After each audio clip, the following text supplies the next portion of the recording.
buenas noches. Empezamos este espacio preparatorio, pero primero José Ramón creo que tiene un anuncio, algo a decir. Bueno, buenas noches. Era simplemente recordaros que este sábado tenemos una nueva edición del Sol, que es un formato de encuentro para los más jóvenes que iniciamos hace muchos años, que luego hubo una pequeña pausa y ahora lo estamos recuperando. En este caso, el tema que hemos elegido está en la orientación del próximo congreso de la MP. El título del Sol es Despatologización, estilos de vida. Es una ocasión para, a partir de material clínico, los casos que presentarán los colegas, Karina Piluso, Pepa Frería, Soledad Bertrán y Nathalie Bogosian. Contaremos también con Montse Puig y con Sula Eldar para la discusión del material. Entonces, bueno, es una ocasión para ir viendo en la dirección del Congreso cómo cada sujeto, digamos, despierta su singularidad o cómo emerge esa singularidad más allá de todas las etiquetas, clasificaciones, ¿no? Un poco ese corsé de hierro al que se refería Lacan. O sea que es una buena ocasión. Los estudiantes tenéis una inscripción reducida, 10 euros, que incluye desayuno, está muy bien. Así que bueno, esperamos... También, con tu inscripción también tienes, también, todos tenéis desayuno, sí, hay para elegir, continental, buffet, lo que queráis. Bueno, esperamos entonces que Sol, sí, perdón, es sábados de la orientación lacaniana, es el acrónimo de Sol, así que bueno, os esperamos el sábado a todos y a todas. Gracias.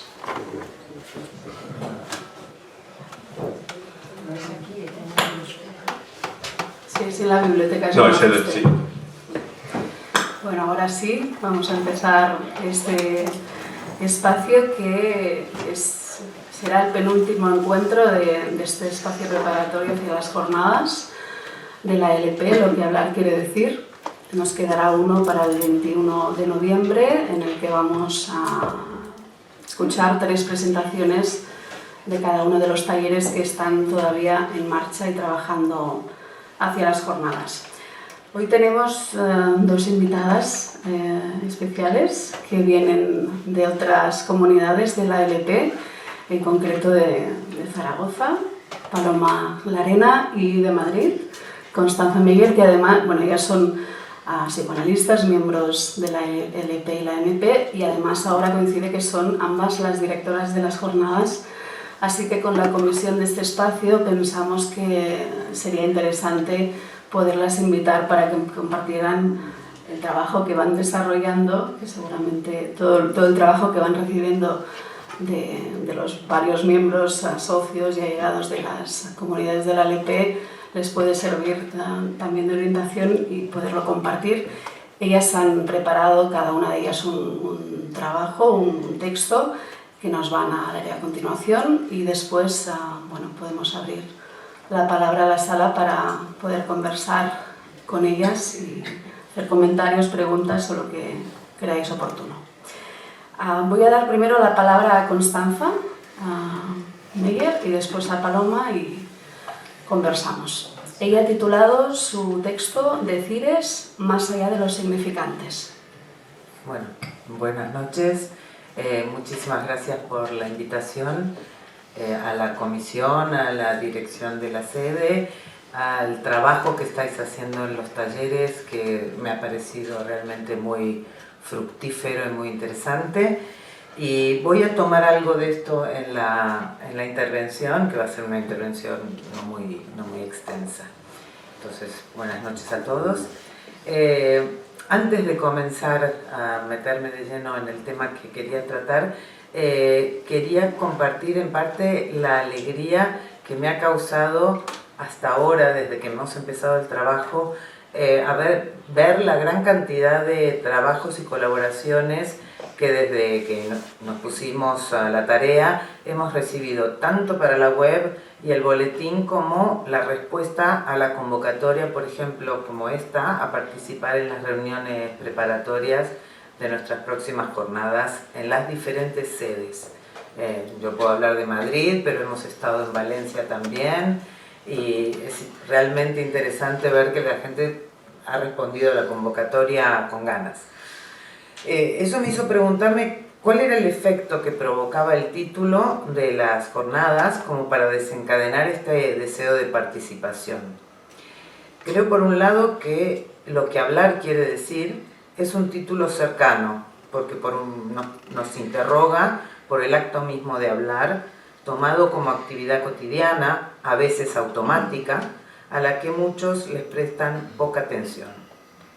Pero a la vez sugiere que detrás del sintagma hay algo más, y es ese más allá el que se ha ido declinando en las diferentes contribuciones que llevan a su vez la marca de lo que a cada uno le ha evocado este título. Eso se puede ver en la web, se puede ver en los decires que llegan, incluso en los editoriales de los decires, porque me parece que cada uno transmite el entusiasmo de cada uno de los trabajos.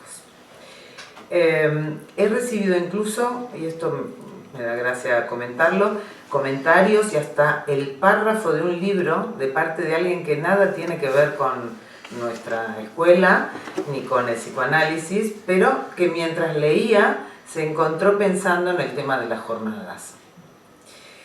Bueno, esto por un lado.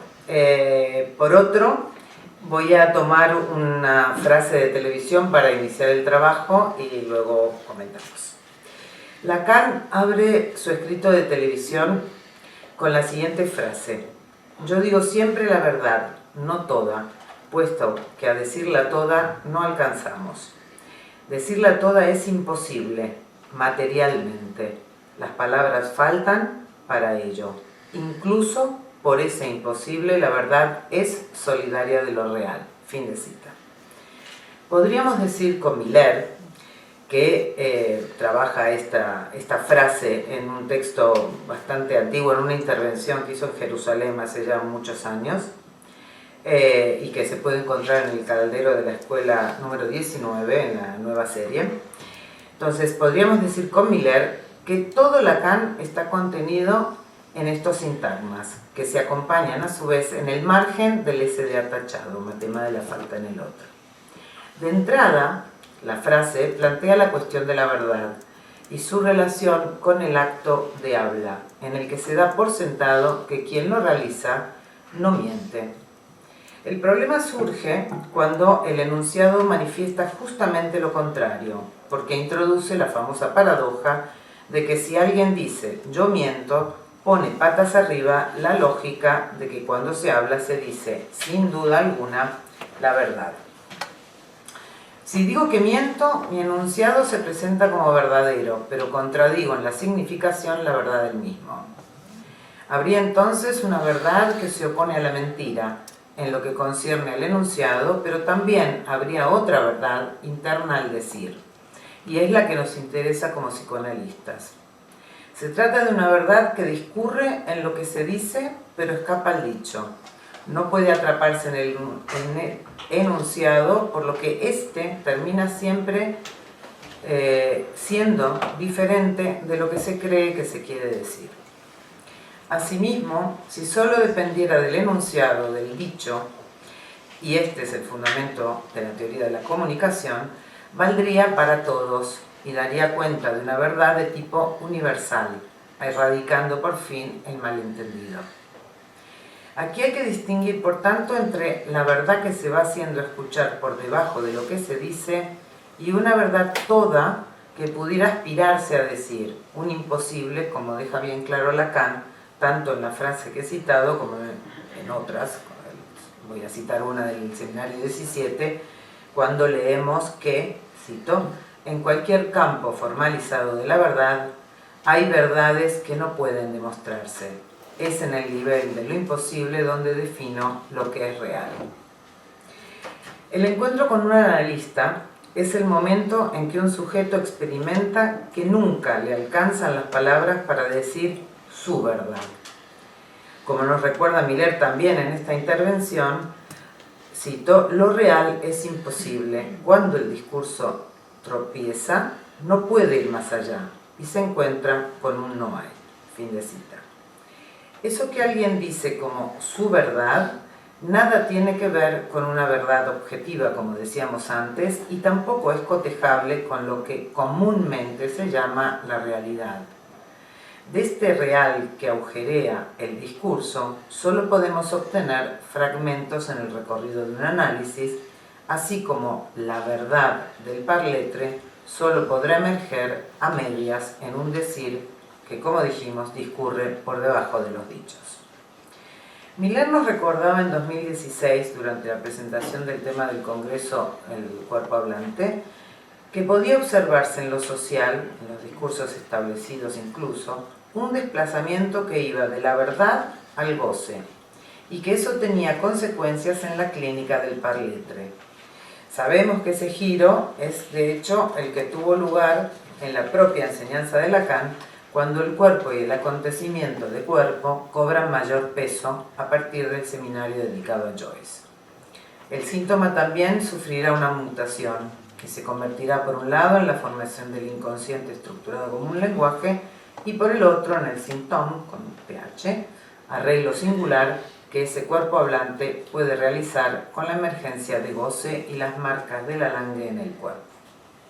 De un lado el sentido entonces y del otro el sinsentido.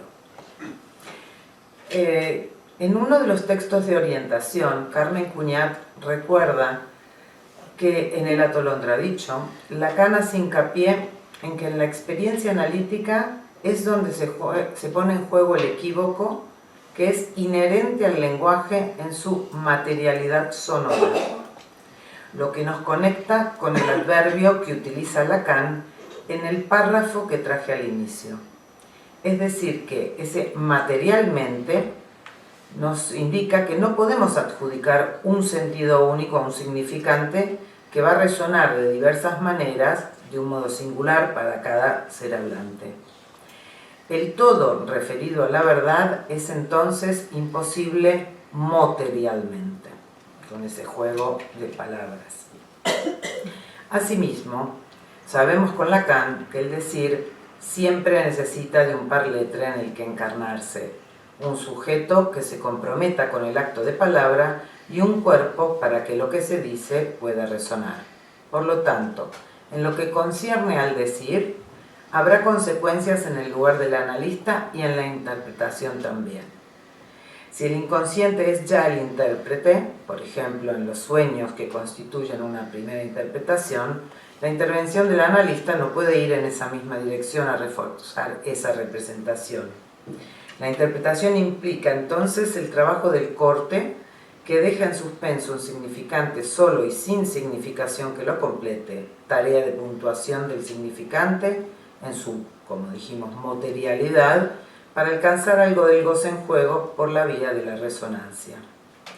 Esta intervención buscará ir en dirección contraria al del trabajo interpretativo del inconsciente, teniendo en el horizonte la vertiente real del mismo, buscando alcanzar esa una equivocación, un bewusste, donde no hay ya lugar para el sentido, sino para la reverberación de un decir en el cuerpo que evoca el goce.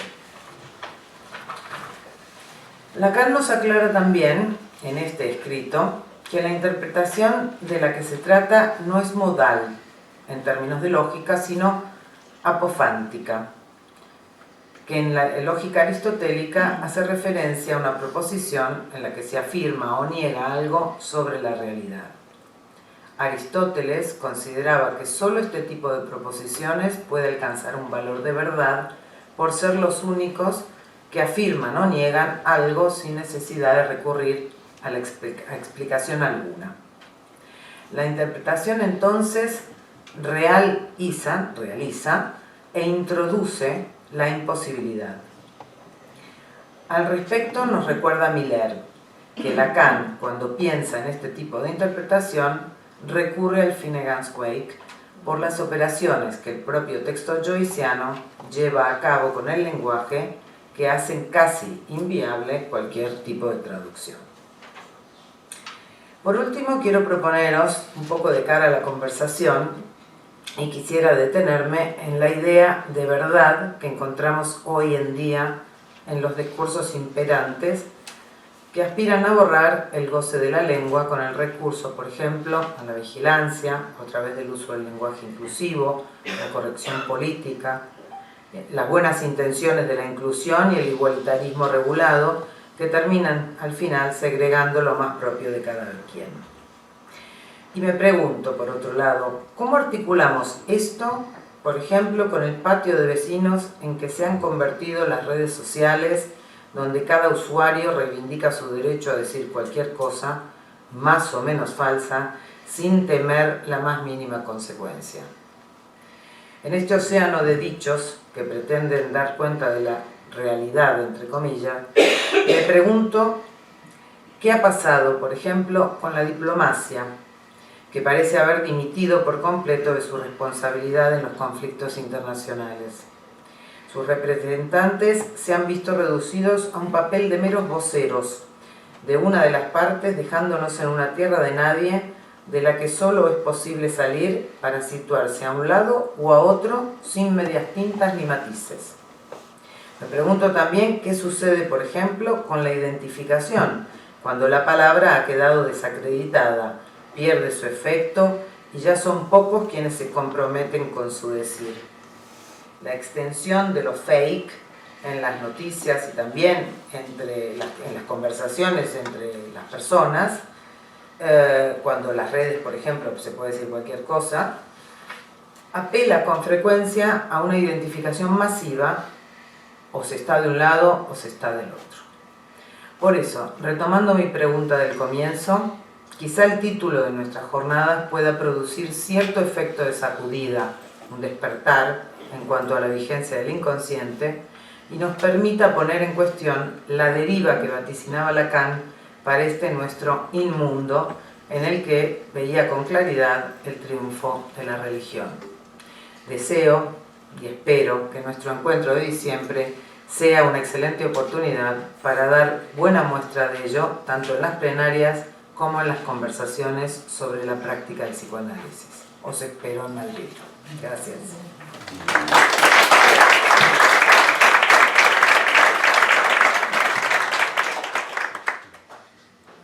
Bueno, gracias, Constanza. Has introducido varios temas. Yo te preguntaré después, o voy a tomar uno de los puntos que tú tomas y aportar una cita de Miller que me parece que elucida algo interesante en relación a la verdad. Paso ahora la palabra a Paloma. ¿Lo queréis que lo haga ahora? Y después, como queráis, decía para después abrirla. Vale. Pues, he tomado un punto que tú comentas en el texto, donde dices, hablas de la verdad en varios momentos, y en un momento comentas, habría otra verdad interna al decir. Y yo me preguntaba cómo podemos pensar, que es un tema muy complejo, porque cuando entramos en los embrollos de la verdad es bastante un atolladero, qué relación o qué vínculo podríamos pensar entre verdad e inconsciente. Y pensaba que cuando algo de lo que suponemos que es una verdad parece revelarse en el análisis, por ejemplo, en la experiencia analítica, o cuando aparece un acto fallido o alguna formación del inconsciente, cuando aparece o algo de esa verdad parece revelarse, digo el parece porque me parece importante ese punto, pierde ya todo su valor y hay que empezar de nuevo. Miller tiene una cita interesante en el ultimísimo Lacan que nos ayuda, me parece, a distinguir entre verdad y efectos de verdad. Me parece que es un detalle importante a la hora de pensar estas formaciones del inconsciente. Y os leo esta cita porque creo que da cierta elucidación para poder pensar esto y no quedarnos solo en la verdad, que realmente es algo bastante complejo. Él dice en relación a esto, ¿no? En la página está en la segunda clase del ultimísimo Lacan.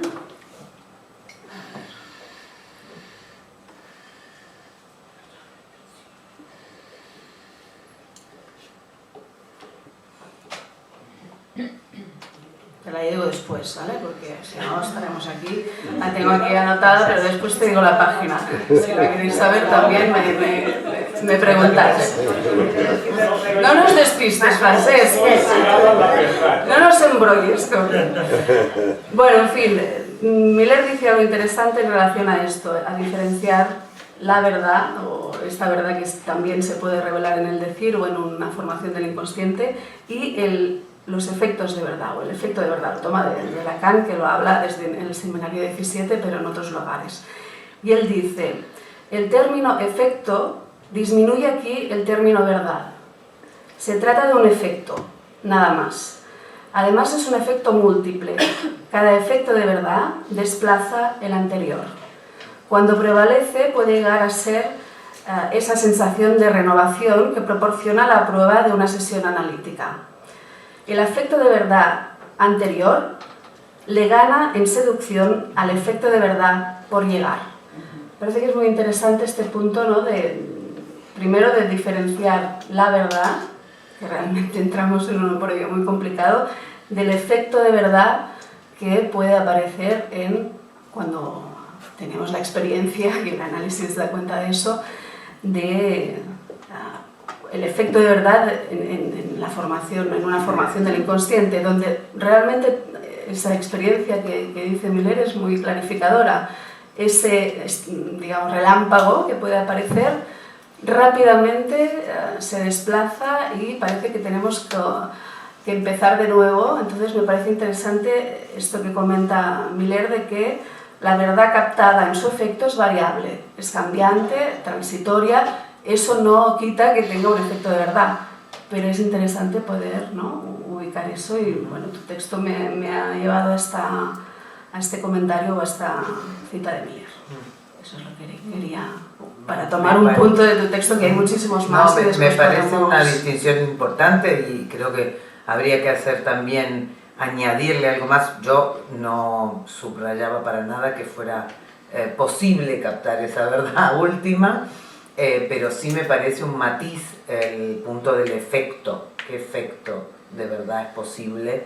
Y esa otra verdad pues es un poco imposible, lo sabemos. En cualquier caso, yo uniría la diferenciación también entre, por ejemplo, la enunciación y el decir, porque a lo mejor no es exactamente lo mismo eso que discurre en el decir, y que a lo mejor sí abrocha algo en algún momento, que eso que aparece a lo mejor en la enunciación pura y dura, ¿no? Me parece que la enunciación, y esto creo que estaba también en el texto de Carmen Cuñat, la enunciación tiene algo, ella lo traía por el lado de más bien la retórica. Uno lo tomaba de Miller, se sube como a un pedestal para enunciar algo, pero el decir concierne mucho más al parletre, ¿no?, al parletre del día a día, ¿no? Y no hay algo tan impostado como no habría algo tan impostado como en la enunciación. Digo, por añadir matices que me parece que son importantes. Si os parece, seguimos con el texto de Paloma y después seguimos con la conversación. Ella ha titulado el texto El bla bla, el balbuceo y el autismo de la apalabra.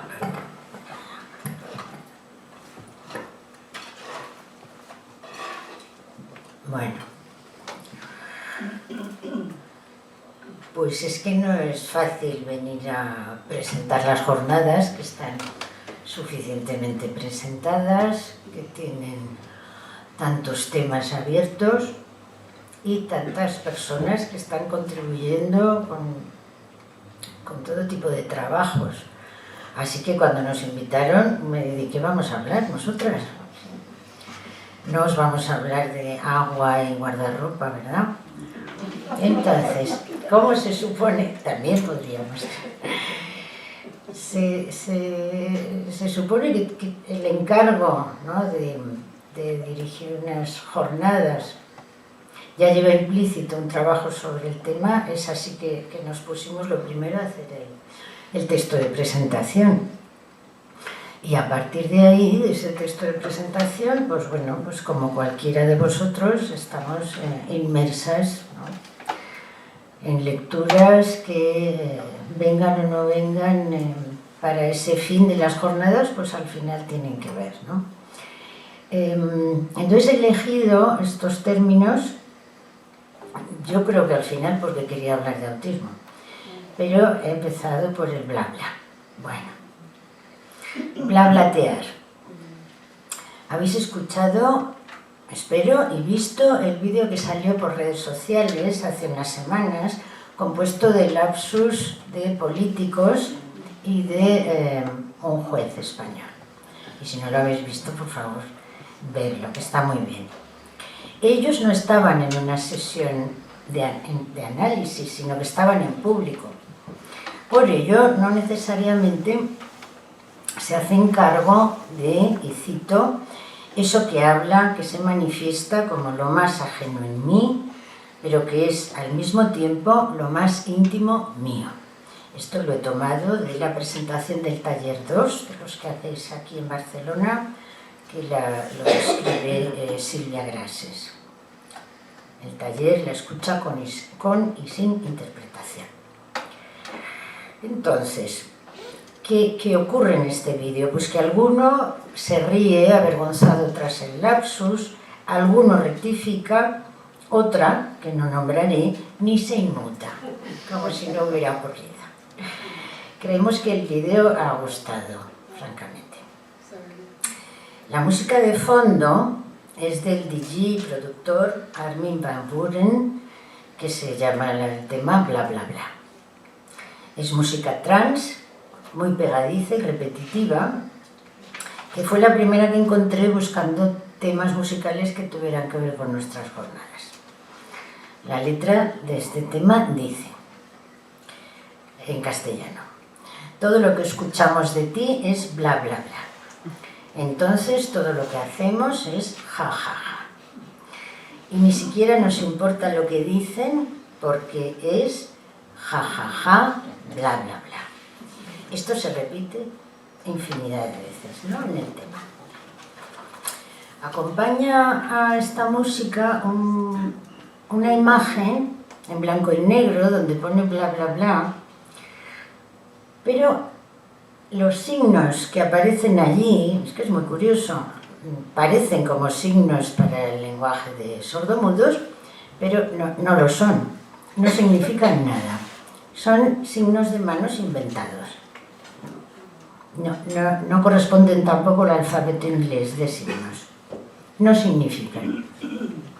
Y la respuesta, como aparece en el tema, es jajaja, la burla. En el seminario aún, página 71, cada vez lo voy a decir, Lacan se refiere al término bla bla bla. Dice, el universo no es más que flor de retórica. Este eco literario podría tal vez ayudar a comprender que el yo moi puede ser también flor de retórica, que crece en la maceta del principio del placer, que Freud llama Lustprinzip, y que defino como lo que se satisface con el bla bla bla. Esta es la cita. Miller retoma el término en su seminario La fuga del sentido, en los capítulos Monólogo de la palabra y en el siguiente Autismo del goce. El bla bla bla es la palabra vacía, forma degradada de la palabra, pero no es la apalabra. El bla bla bla asegura la función fática de la comunicación. Se dirige al otro y lo acapara. No importa apenas la información, lo que se dice. Sin embargo, hay algo que se satisface ahí. Cuando decimos a alguien que lo suyo es bla bla bla, descalificamos lo que dice apuntando al semblante. Y Miller ahonda en esto para comentar que la finalidad del bla bla bla es desviar la atención de lo que está en juego. Y dice algo muy interesante. Dice, sustraerles a ustedes algo, robarles. echarlos o enviarlos a la guerra. En fin, esto dice. Entonces el bla bla bla no es sin consecuencias. Otro punto, el balbuceo tampoco es la apalabra. Lacan en el Seminario 20 también contradice a Freud y dice que el Real-Ich es anterior al Lust-Ich. Dice, no porque se llame a un proceso, se le llame primario, es primero.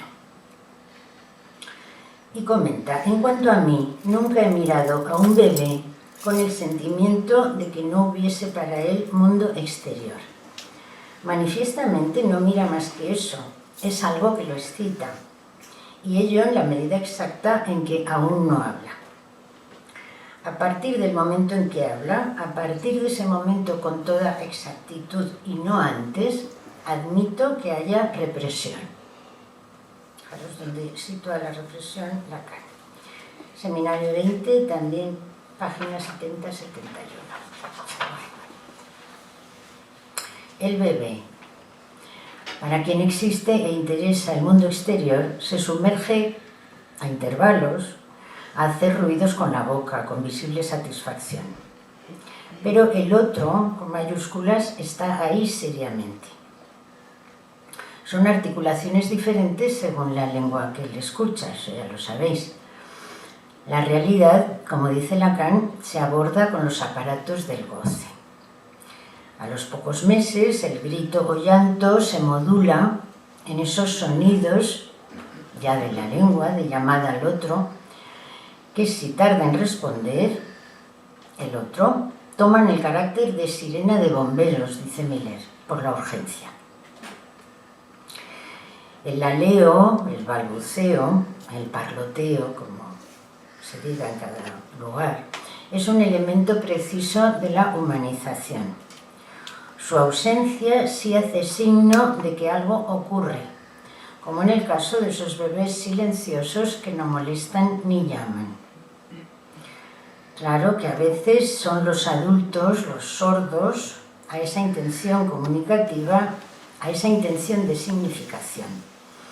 Y creo que no está de más señalarlo a los padres y educadores. Los que tengáis experiencia de trabajo con niños muy pequeños, es el famoso no habla,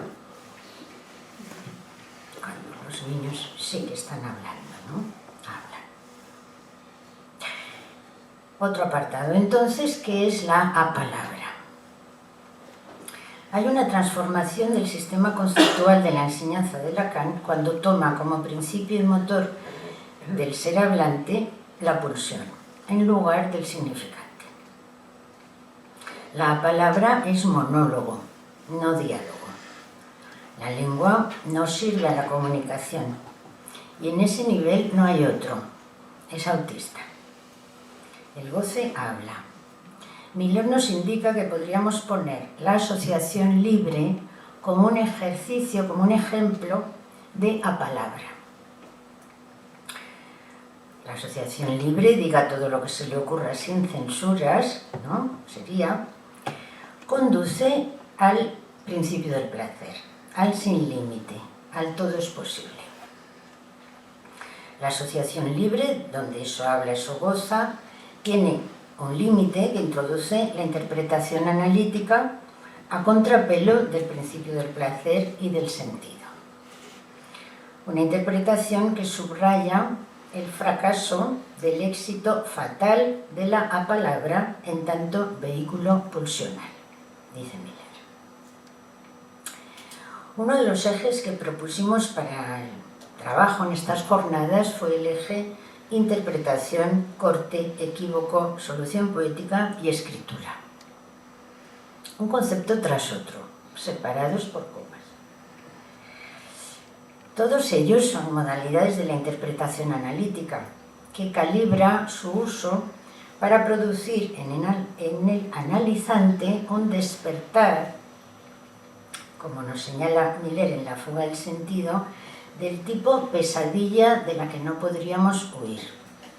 También se ha hablado antes del despertar, ¿no? la clínica del autismo. Entonces, esta es una idea que tengo, pero me parece que compartida. Así como la clínica de la psicosis le permitió a Lacan reanudar la investigación en la que Freud se había detenido acerca de la sexualidad femenina e introdujo el concepto de goce y de más allá del falo y del Edipo, creo que el que los analistas hayan escuchado y hablado a los autistas ha contribuido a llevar a la práctica, gracias al trabajo de Miller, la última enseñanza de Lacan. Seguramente el concepto ahora común de autismo del goce, tan diferente del concepto freudiano de autoerotismo, no hubiera calado con la misma fuerza en el campo freudiano sin la clínica del autismo. Es por eso que decimos que ellos nos enseñan. El libro de Rosine Lefort, El nacimiento del otro, se escribió en 1980 en francés, sobre dos niñas a quienes ella atendió 30 años antes, o sea, en los 50. Y toma como referencia en la parte de exposición teórica la última enseñanza de Lacan, que fue su analista. Cuando, yo me incluyo, lo leímos en castellano, que fue en el año 83, apenas se habían publicado los dos primeros seminarios de Lacan, y yo, al menos, leía a batiburrillo. Es una expresión muy bonita. Miller rinde homenaje a los Lefort en el ultimísimo Lacan, que es de 2007 y acababan de fallecer los dos, y destaca cómo intuyeron que el otro no preexiste, sino que se construye a partir de un cuerpo. Y cómo el autismo es el estatuto nativo del sujeto. Esto es citar Miller. En el taller que estáis realizando, Clínicas del Parlet, presentado por Patricia Lombardi, habéis dedicado un apartado a este tema, también en relación con el libro de los Lefort. Tomo de la web de las jornadas la presentación del eje, lo que los autistas nos enseñan de lo que hablar quiere decir, esta cita de María Verdejo. Lacan señala que algo se congela, se detiene en el lenguaje, detenido en su estado nodal, primitivo y sonoro, y no se articula a la cadena significante. La palabra queda congelada en el estatuto de S1. En el autismo, la lengua permanece en lo real. Esta es la cita de su texto. Éric Laurent, en La batalla del autismo, nos explica lo que es hablar en el autismo, ¿no? Dice, para los sujetos autistas, hablar corresponde a un acontecimiento de cuerpo. De su cuerpo extraen lenguaje al modo de otros objetos de los que no pueden separarse. Como Lucas, niño, que a los 2 años en sus sesiones hacía sonar objetos entre sí introduciendo un ritmo, una repetición. Como dice Martínez en el tratamiento del niño autista, una regulación simbólica mínima, ese ritmo. Que además él insiste en que eso tiene resonancia en el cuerpo.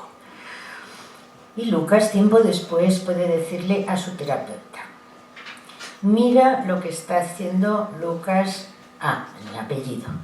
No te muevas. Mi espalda no para de moverse. Lo dice en un momento de gran inquietud.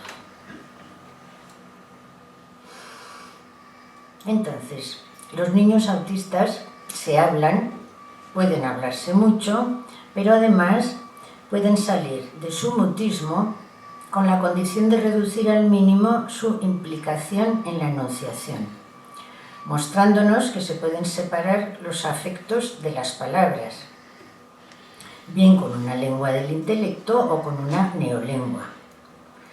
Las vías para entrar en un diálogo son diversas y se apoyan en rasgos sintomáticos particulares de cada niño y de cada niña.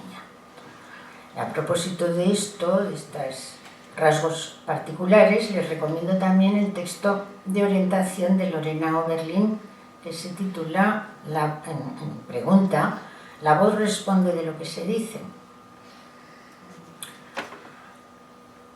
Lacan ya lo plantea, que no se enseña a hablar, y Miller insiste en esto. Y si tenemos algo para decirles a los sujetos autistas, como Lacan en la conferencia de Ginebra dice, ¿no?, deberá ser con un menos de pasión, adelgazando al mínimo la intención de significación, la apelación a un tú que siempre implica demanda. Y para terminar, voy a un poco de consecuencias políticas de esta cuestión, porque desde 2010, que fue el Foro de Barcelona, lo que la evaluación silencia urgencia del autismo, la MP ha promovido la investigación teórica y clínica y la exposición pública de cómo los analistas acompañan a los sujetos autistas.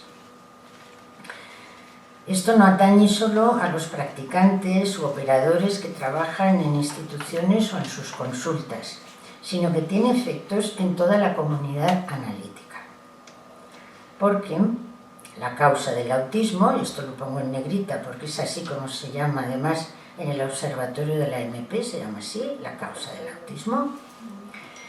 Como dice Eric Loran en el subtítulo de la batalla del autismo, él lo titula de la clínica a la política. Entonces, la causa del autismo libra una batalla por la diversidad. Solo en una sociedad que respete la diversidad, la causa de cada uno, por tanto, es posible la práctica del psicoanálisis. Ya está aquí.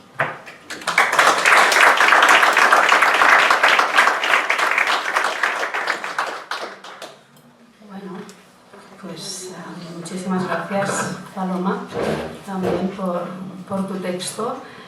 He tomado también un punto para empezar la conversación. Te agradezco mucho esto que destacas, sobre todo al final, pero también esto que destacas cuando hablas de Miller también en el ultimísimo Lacan, donde él dice que el autismo es el estatuto nativo del sujeto. Me parece importantísima esta orientación. Ahí pone sujeto entrecomillado. Dice, deberíamos decir sujeto entrecomillado, pero lo mantiene. Bueno, lo que quería destacar es que él orienta ahí que el autismo no es que se trate solo de una clínica con niños o con unos sujetos que son llamados así, sino que del autismo, como tú muy bien orientas y has escrito, nos puede enseñar algo del parletre. Me ha interesado mucho a partir de lo que comentabas de la palabra, que a palabra en francés Lacan lo escribe la parole con dos P's, y ese neologismo, digamos, conlleva el vocablo palabra y el vocablo aparato también. Lo digo porque tú, cuando comentas esta cita, ¿no?, también de la realidad, como dice Lacan, se aborda con los aparatos de goce, me parece importante situar esto. Entonces, a partir de este neologismo que introduce Lacan, ¿qué es lo que implica? Implica un salto enorme en la concepción del lenguaje, ¿no?, porque pasa de una relación, digamos, intersubjetiva y dialógica de la comunicación a una dimensión de solitaria autosatisfacción, podríamos decir, que es lo que nos viene a orientar Miller con este monólogo de la palabra. Entonces, explorar la clínica del autismo, y creo que también la esquizofrenia, nos permite pensar qué tipo de lazo sería posible establecer con aquellos cuyo goce está animado por fuera de cualquier intención de comunicación.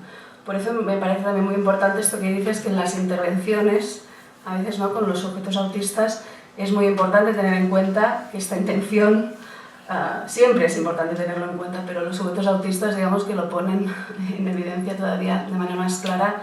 Hay que ir con mucho cuidado realmente en qué se dice o cómo se dice, sin que haya realmente una intención ahí. porque la demanda sabemos que para algunos sujetos autistas se torna muy invasiva y es importante tenerlo en cuenta.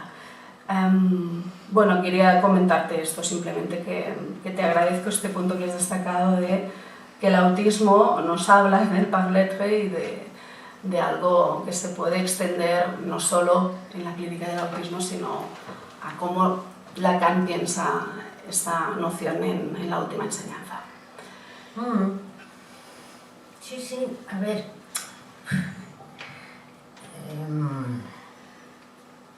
No podemos ya pensar cómo leeríamos la última enseñanza de Lacan sin el autismo, porque ya está, ¿no?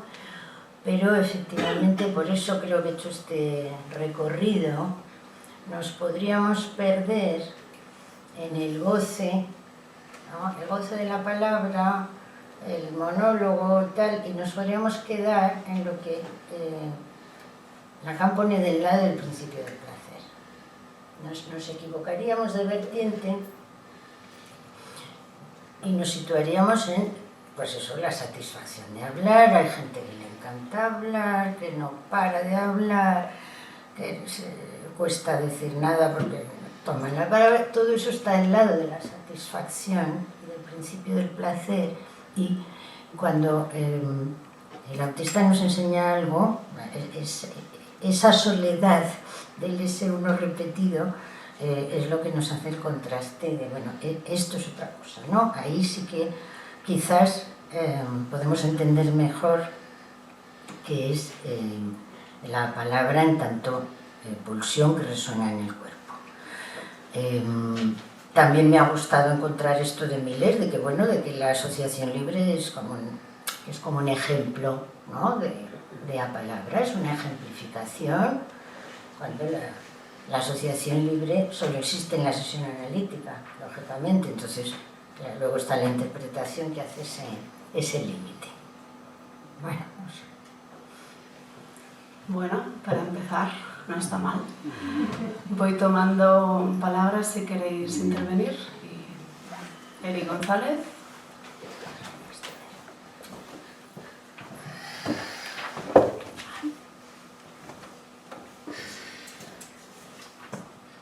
Bien, gracias.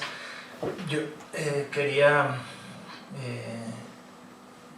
volver a una cuestión que se abrió en el intercambio entre Constanza y Marta, pero que se puede entonces retomar a partir de la presentación de Paloma, y que es esta cuestión que has dicho al final sobre la diferencia entre enunciación y decir, que me parece que es un punto importantísimo en el cual detenerse, también como herramienta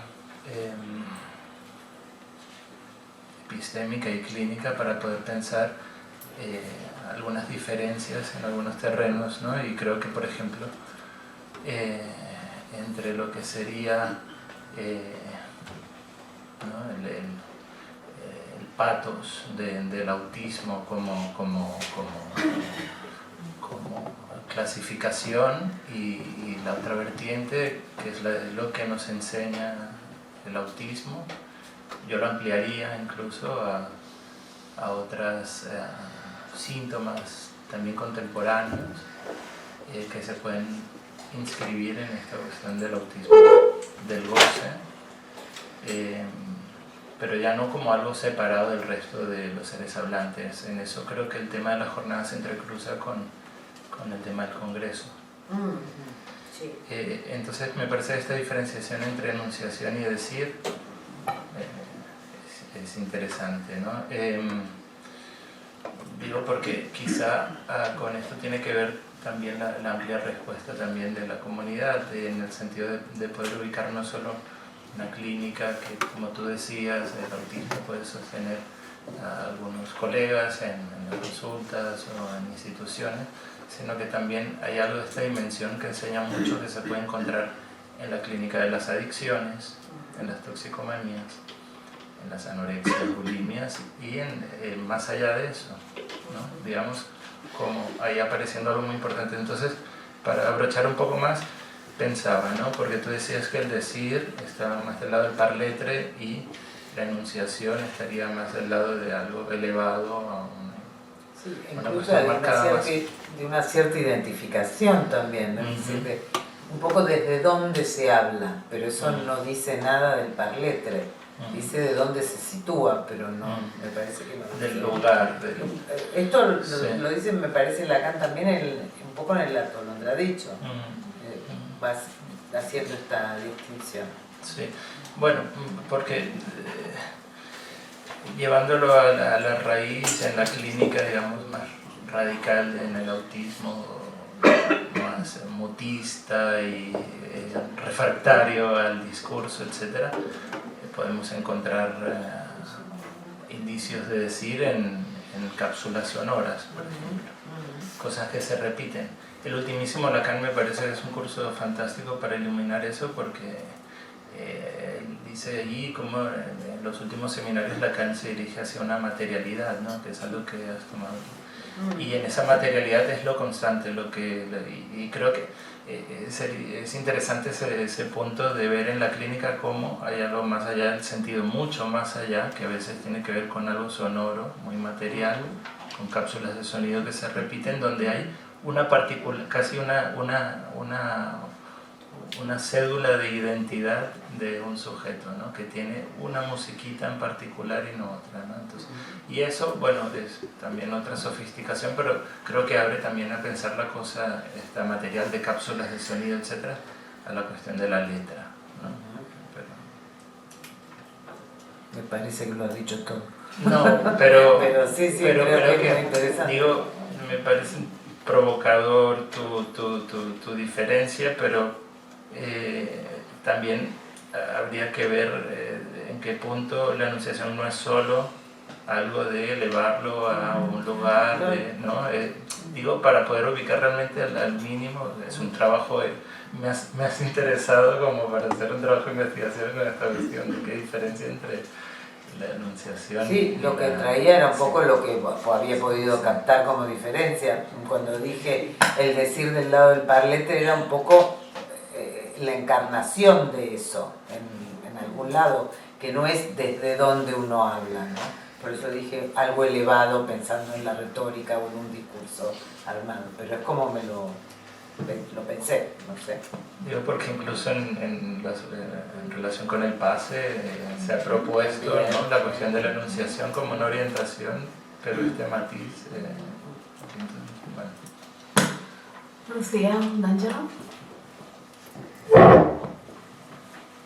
Bueno, muchas gracias por las dos intervenciones, por el texto de presentación de la jornada, que fue muy orientador, y bueno, y por el entusiasmo que por lo menos en mí habéis provocado en estas jornadas, porque y creo que es algo que ha funcionado así en todos los talleres. En mi taller era una producción que nos íbamos poniendo y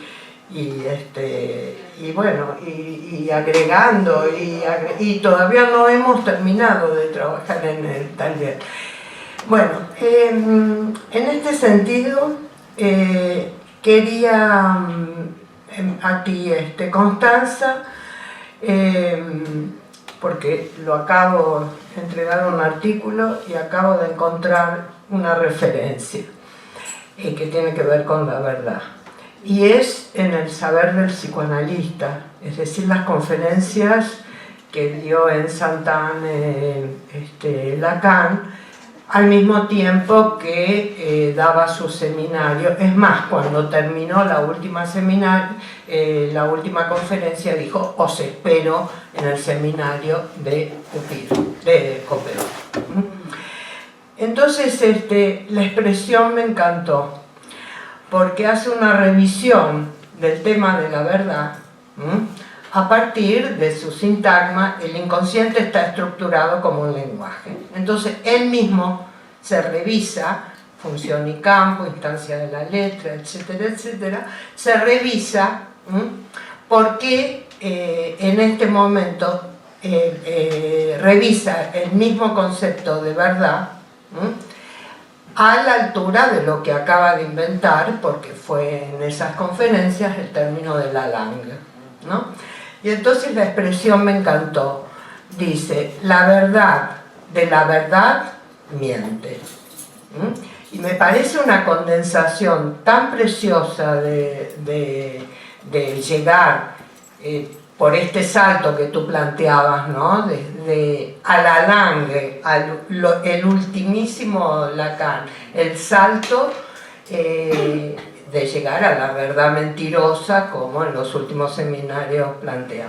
Nada, simplemente recordar, apuntarte ese sintagma que me encantó, la verdad, de la verdad siempre miente. Y por el otro lado, a ti, Paloma, era presidenta de la Escuela Lacaniana de Psicoanálisis cuando se organizó esto sobre el autismo, Sí, el foro sobre el autismo. Sí. Y efectivamente con Margarita Álvarez, que tomó nota de ese foro, pudimos rescatar la intervención de Judith Miller sobre el texto que después su hija me autorizó a publicar, y que fue publicado en francés, como estaba nuestra intervención en castellano, y que fue publicado en todas las escuelas con los actos posteriores o más recientes que se hicieron del autismo. Pero voy a una batallita es que acabo de tener el nacimiento del campo freudiano, y yo dije, en realidad fue el embarazo, porque el embarazo del campo freudiano, porque fue con motivo de la primera vez que Jacques Lamiller y Éric Laurent viajaron a Bilbao, y se creó en esa época, para el que está escribiendo la historia, el correo del campo freudiano. A partir de ahí se fundó lo que fue el seminario del campo freudiano. Y entonces Éric Laurent tuvo su intervención por primera vez en castellano. O sea que no podemos decir que no lo entendí porque hablo en castellano. Y entonces habló sobre un caso de autismo. Y entonces dijo una frase, les parecerá simple, les parecerá tonta, pero me ha guiado siempre.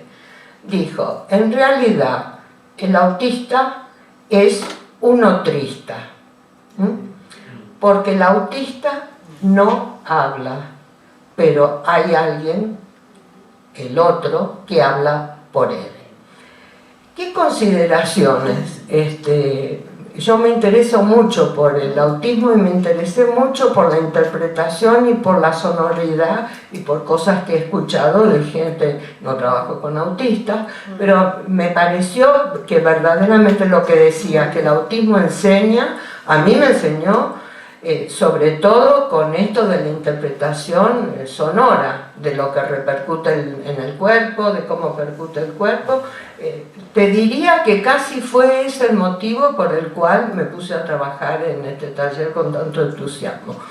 Entonces, ¿qué se puede decir hoy de este otrista, de este otro que habla por el autismo?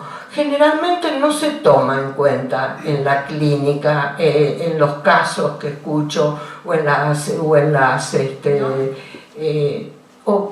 no lo he sabido escuchar o no. Pero ¿se puede decir algo de este otro que habla por el autista? ¿Hemos avanzado en eso? ¿Cuáles son las...? Digo para aprender, porque no tengo ni idea, pero me hizo recordar esto de que el autista en realidad, el autista que no habla, hay el otro que habla por él.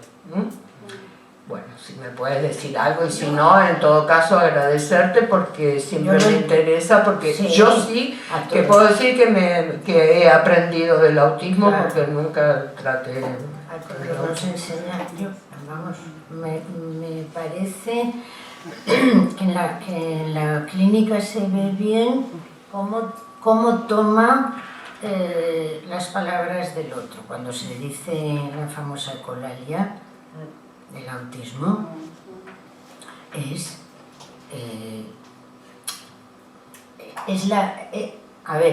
el problema por el que creen que se puede enseñar a hablar al autista, porque como repite, entonces se le puede enseñar a hablar.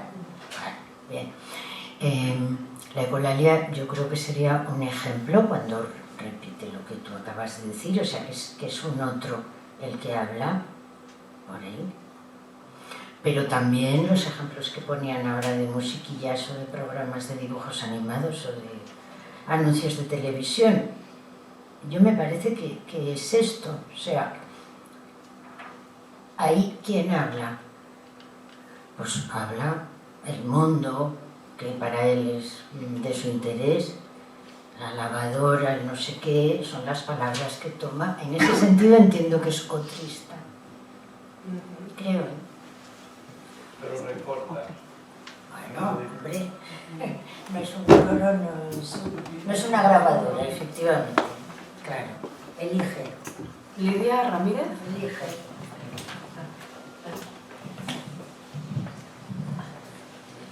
Bueno, muchas gracias por los trabajos. Pensaba en la intervención de Constanza y en esta cuestión que planteas de los efectos del título. Porque la verdad es que yo creo que es un título que da vueltas por todos los lados, ¿no? Por arriba, por debajo, por la derecha, por la izquierda. De hecho, a mí se me ha ocurrido algo que no lo había pensado hasta ahora, y es que recortado, ¿no? O sea, de hecho, hablar quiere decir, en el sentido de voluntad, por decirlo de algún modo. Lo que pasa es que no se alcanza a decir eso que se supone que quiere decir el hablar. Por eso entiendo que la satisfacción de hablar va por este lado.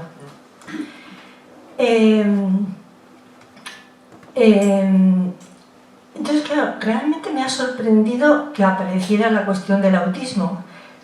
Me parece interesante lo que ha planteado Lucía, ¿no? Porque, claro, si hablar quiere decir realmente, o sea, ¿qué pasa cuando eso se oye? Es decir, cuando se oye hablar y cuando no se oye. El autista lo oye, pero no lo oye el otro, de alguna manera, ¿no? Entonces, claro, ahí bueno, es un poco un agujero que me ha surgido, que con esto que tú has explicado ahora, Paloma, yo no tengo clínica del autismo, no conozco el campo y tampoco lo he estudiado mucho. De hecho, por eso me ha sorprendido, y de hecho te pido que me lo aclares, la diferencia entre el autoerotismo y el autismo de goce. Para mí no está clara esa diferencia. Entonces pensaba un poco eso, ¿no? Es decir, ¿qué pasa en el autista? ¿Eso se queda en el resonar del cuerpo? ¿Qué tiene que pasar para que eso de alguna manera se oiga, por decirlo de alguna manera? Sí, pero eso es una buena pregunta. Recién, mientras decías eso de hablar quiere decir, pensaba justamente que se veía el punto de imposible. Es decir, hablar quiere decir, pero no termina de soltar ese decir, ¿no? Y pensaba también, por lo que dijiste luego, que el decir, por afinar un poco más la diferencia con la enunciación, en el decir está comprometido otra cosa que no es ni esta verdad, ni este otro, ni el lenguaje, ¿no? Un poco rescatando lo que decía Lucy. Es decir, está comprometida la cuestión del alangue. Entonces, ese es lo que logra aparecer a lo mejor del decir. Un fragmentito, un pedacito, no sé, yo lo pienso en estos términos, ¿no? Por eso me gustó que recortaras de esa manera. Y con respecto a ver, la diferencia entre el autoerotismo freudiano, no otra cosa. El autoerotismo freudiano implica al otro Esto es lo que yo entiendo como implica el otro. El autismo de goce es un concepto que nos cuesta, yo creo que a todos nos cuesta, porque es sin el otro. Así lo entiendo yo, y por eso digo que si no fuera porque algo me enseñan los autistas, me sería muy difícil. Quizá por la propia estructura, ¿no? Cómo no hacernos idea de qué es eso. Y la pregunta que tú has planteado es muy interesante. ¿En qué momento, cuándo, por qué un sujeto concreto, fulanito, Lucas, habla? Habla, claro. ¿Y ahí hay intención de comunicación? Por supuesto. Yo lo veo así. Claro que hay intención. Habla o canta o lo que sea. ¿En qué momento? ¿Qué decisión subjetiva lleva a eso? Sí. Pepa, Freiría.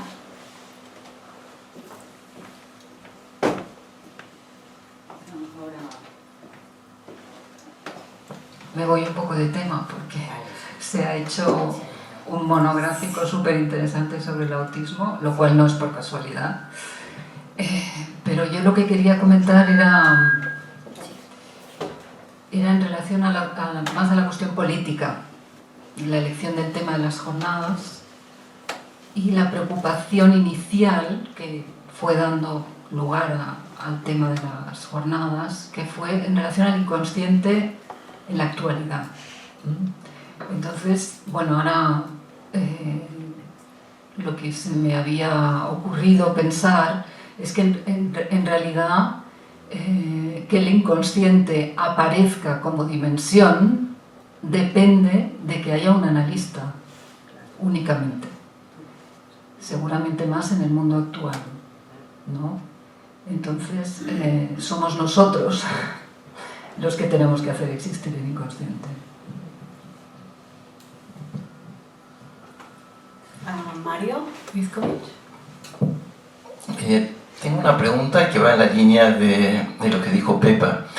Es un lujo tenerlas aquí, y entre otras cosas porque podés decir algo del lugar privilegiado en el que estáis como organizadoras del encuentro en Madrid. El título de la jornada, por lo menos en nuestro taller, en el taller 3, nos dio para hablar mucho, ¿no? Me parece que hay algo del título que abre muchas cuestiones, y digo que siguiendo lo de Pepa, me parece que la cuestión de lo inconsciente es central. Inclusive el vídeo que has mencionado tú, Paloma, dice algo de esto, es decir, porque es algo que no se habla en el discurso en la calle, digamos, el tema de los lapsus, no son errores, ¿no? Esto es viejo, pero sigue así. La pregunta es, ¿cómo veis estas jornadas? ¿Qué esperáis? ¿Qué escucháis? ¿Estás recibiendo? Hay mucho movimiento, muchos textos, mucho entusiasmo. ¿Qué escucháis? ¿Qué esperáis, ¿no? de estas jornadas?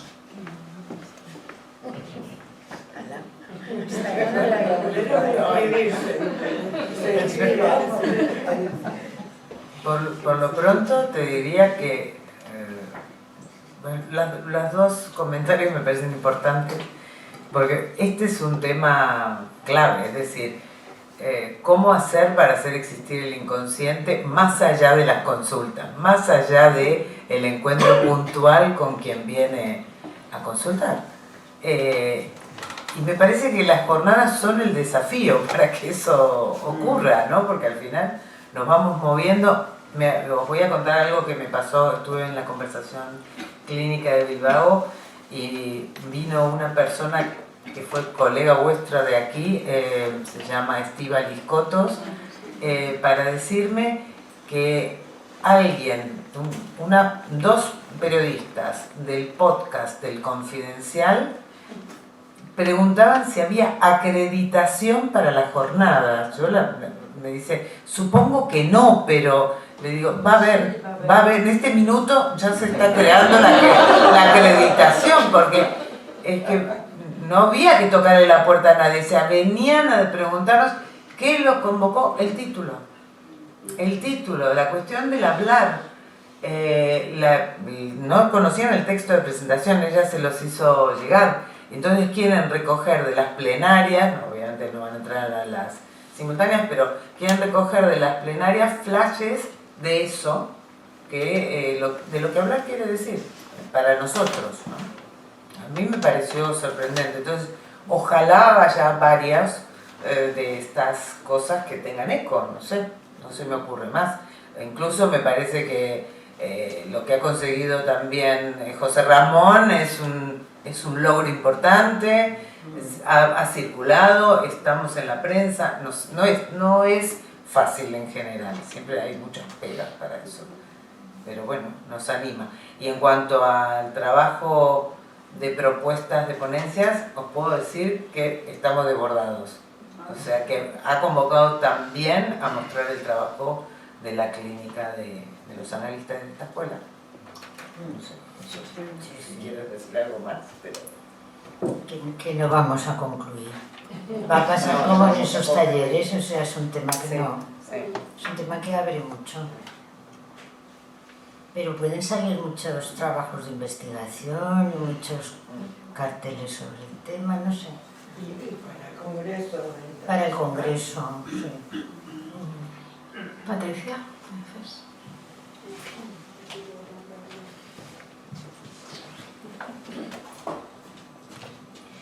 Sí, bueno, entusiasma. Yo ya lo estaba porque también me parece que es un tema súper interesante, no sé, que convoca a muchas cosas. Pero yo volví al tema de decir, por eso pedí la palabra, y la enunciación, que también me escuché especialmente de tu ponencia, Constanza, y cuando después Paloma empezó con el autismo, pensaba que me escribí como un gráfico, ¿no? Donde ahí algo de esa verdad que habías puesto en relación al decir y al, podríamos también ponerlo como vértice, pero también hacer una relación con el autismo, en el sentido, bueno, Paloma lo explicó muy bien, ¿no? de este uno, digamos, que insiste y que tiene que ver con algo de un orden que nada tiene que ver ni con la palabra, ni, digamos, ni con el sujeto. Ahí sin el concepto de parletre es muy difícil pensar eso. Y entonces pensaba dos cosas. Uno es que lo que hablar quiere decir, ya lo encontramos en variantes de la curatipo, ¿no? Entonces, por un lado tenemos una época de la enseñanza, donde él hace esta reflexión, y quiero decir que en ese momento, no me lo acuerdo, soy muy mala para citar, pero sí recuerdo de qué habla. Él ahí habla de las intenciones, Lacan habla de las intenciones cuando se refiere a esto, que me parece que no es ajeno a lo que se está planteando esta noche. Y por otro lado, estamos todos, creo que acordando, porque son un poco las intervenciones de todos, que para poder pensar la relación, ¿no? Digamos, el decir la palabra, necesitamos de la última enseñanza, que es otra época.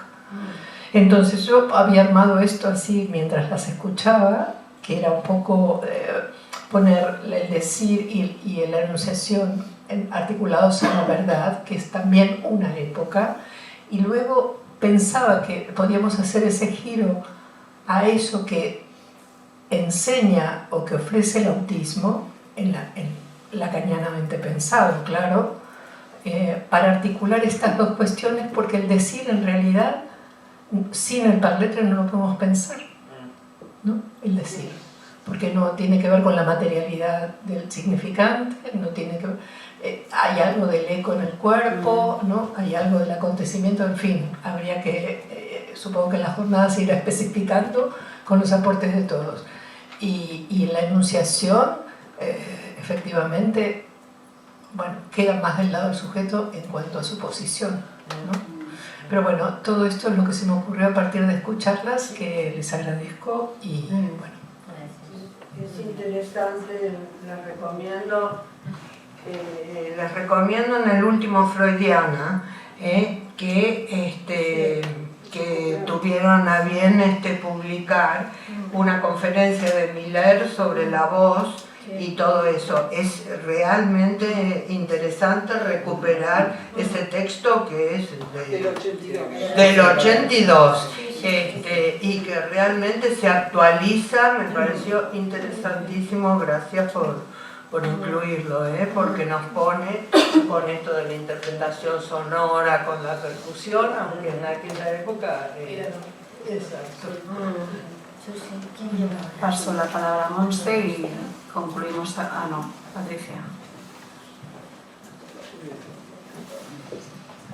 Bueno, no os voy a volver a decir las gracias que os he hecho en privado, os voy a decir ahora en público. Gracias también por estos desplazamientos que estáis haciendo por las sedes, porque realmente la sede de Cataluña se ha puesto a trabajar, pero el hecho de esta conversación con vosotras relanza el trabajo de los talleres, ¿no? Realmente lo hace pensar las cosas en otras dimensiones. Y respecto a lo que Álvaro quiere decir, el título, ¿no? Pensaba, parece que hemos picado sobre hemos apoyado un botón que hace realmente abrir todo. Yo diría que no es venir a un abanico, sino realmente que son como muchas caras distintas en las cuales poder hablar de todo el enigma que es hablar, ¿no? Y creo que ha despertado eso, es decir, hemos provocado un enigma que una comunidad de gente que se dedica a escuchar a otros, ¿no? Se pregunte, se junte, ¿no? Para pensar lo que hablar quiere decir, despierta enigma en todos los hablantes, los profesionales que se dedican también a la cuestión de la palabra, los periodistas, ¿no? Distintos artistas, distintos campos. Vamos a tener a gente del teatro, ¿no? en las jornadas. Es decir, que creo que hemos dado en esta frase que está extraída de Lacan, hemos provocado un enigma suficientemente fuerte como para la gente quiera saber, ¿no? Y empiece a preguntarse. Nosotros mismos hemos tenido que darle, y le estamos dando aún vueltas por aquí, vueltas por allí, recortando, ampliando, ¿no? Entonces, me parece que es una buena manera, ¿no? Hemos conseguido una buena manera de poder incluso introducir el psicoanálisis, las preguntas sobre el psicoanálisis, porque esta frase está en el núcleo de lo que es el psicoanálisis. Por eso no lo vamos a concluir, como dice Paloma, sino que nos ha puesto al trabajo y vamos a seguir trabajando después en el Congreso de la MP y con todos los temas que vendrán. Pero os agradezco el relanzamiento que habéis provocado seguro en los talleres. Qué buen título, ¿eh? Solo Patricia Lombardi, sí. Ya, por lo del enigma. Scott Miller en Los Inclasificables dice que el enigma es un vacío de significación. Claro. Así que ahí estamos para trabajar. Pero hay que decir que la frase vino del Consejo. Esto hay que decirlo, no de nosotros. El Consejo nos dijo, esta es la frase. Ostras, frase. Primero fue Sí, sois otristas también.